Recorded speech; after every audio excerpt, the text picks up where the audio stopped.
అది complaint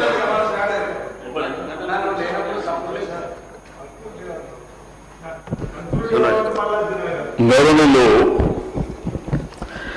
legislative affair minister గారు అంటే ఇంత బడ్జెట్ అనేది ఇంపార్టెంట్ సబ్జెక్టు మీద మా నాయకుడు మాట్లాడుతుంటే గంట అయిపోయిందంటూ సార్ టీ బ్రేక్ అని 2.5 గంటలు ఉన్నాం కూర్చోబెట్టి please please please please please చెప్పాలి సార్ 2.5 గంటలు టీ బ్రేక్ అని 2.5 గంటలు కూర్చోబెడితే మేము కూర్చున్నాం సార్.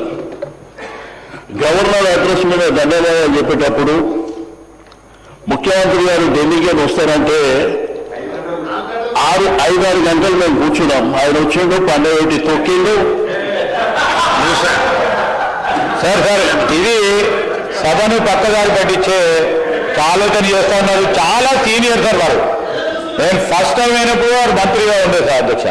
వారికి మొత్తం ఆంధ్రప్రదేశ్ చూసిండు, ఇప్పుడు తెలంగాణ కూడా చూస్తూ ఉన్నారు సార్. ఈ శాసనసభకు సంబంధించి ఎప్పుడు కూడా ఆ రోజు కూడా ముఖ్యమంత్రి గారు వస్తారు, వారి స్పీచ్ ఉంటుందని చెప్పలేదు అధ్యక్ష. సభాన్ని కూడా అందరి గౌరవ సభ్యులకు సభా సమయం ఇవ్వడానికి మీరు శాసనసభాపతిగా అందరికీ కూడా అవకాశం ఇచ్చింది అధ్యక్ష. ఆ సమయం ఆ విధంగా కోయిన్సైడ్ అయింది. అయినంత మాత్రమే దాన్ని ఆ విధంగా చెప్పడం సరికాదు సార్. ఇదేం సార్ మీరు సీనియర్గా ఉండి ఈ విధంగా మాట్లాడడం సరికాదు సార్.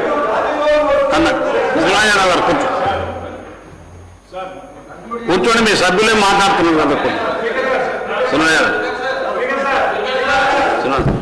సార్ ఇప్పుడు